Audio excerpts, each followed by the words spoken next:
Christy Mondor. I'm from Pittsburgh. Welcome, yinz, guys.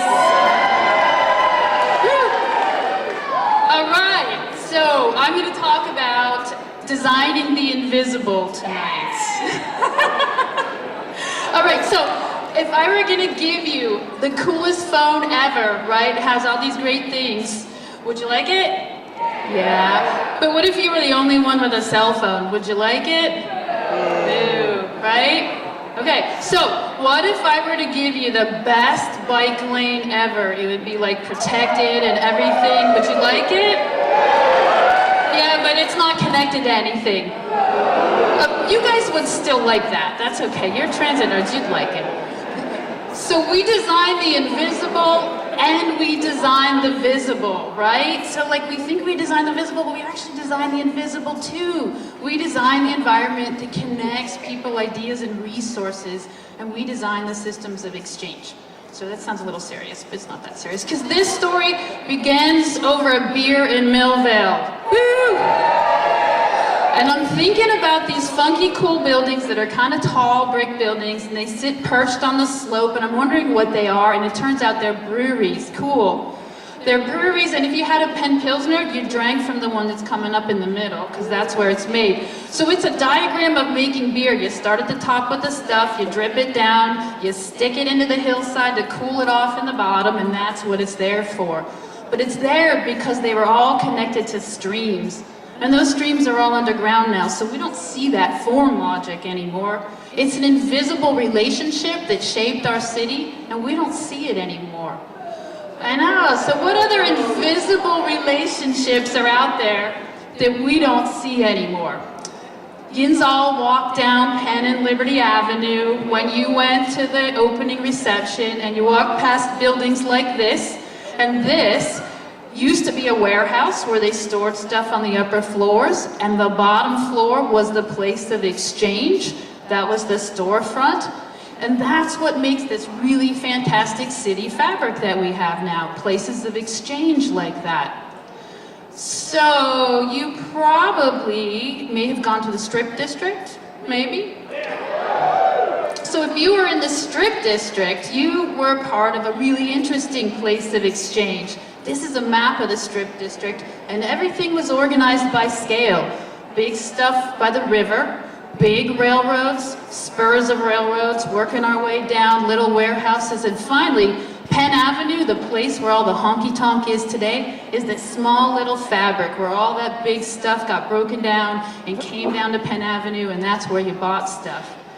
But we need to be careful because that doesn't exist quite that way anymore. How is that gonna change? This is where yinz can get your $5 Steelers jerseys if you need to.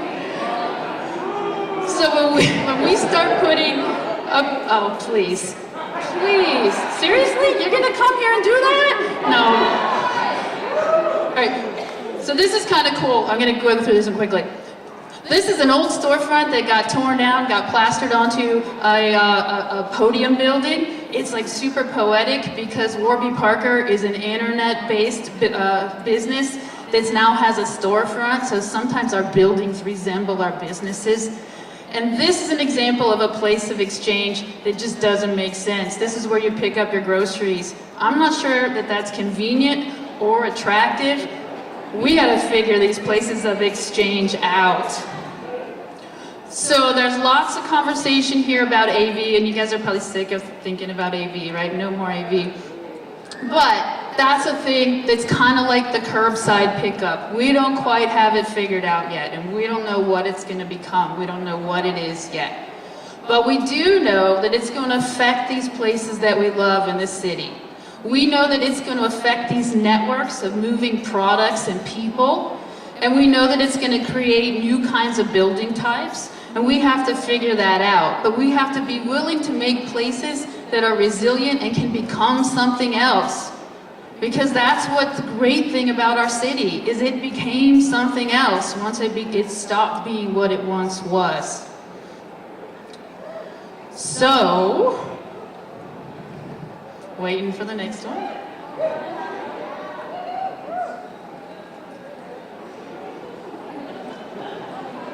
All right, cool. So, quiz.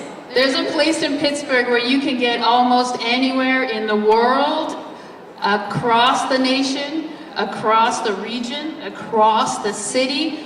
Any form of transit you can get somewhere. You know where that is? You all were there. It is Penn Station. That's where our opening ceremony was. So check it out. This place has Amtrak, LRT, BRT, on-street buses. It has every form of auto transportation there, Megabus, and it has Greyhound. But you don't see it there at all, do you? Because it's invisible. So what if we were to create a new portal for Pittsburgh coming through here? What if we could make this a place for people and connect those assets, right? We could skinny that street down, make those assets visible. We could make these things not the last mile. In so many places in our cities, it's not the last mile, it's the last quarter mile, it's the last 1,000 feet. Like, what if we could make an environment where these connections and these places of exchange are really celebrated? Woo! We're gonna do it. Come back in 10 years. So watch this map. It's gonna happen fast. Ready? These stars are county seats. County seats are one day's horseback ride apart from each other on purpose, okay? That's how they came to be. This is called a Voronoi diagram. When you draw a line between points like this, check this out. That diagram is our county government boundaries, okay? So I want to leave you with this.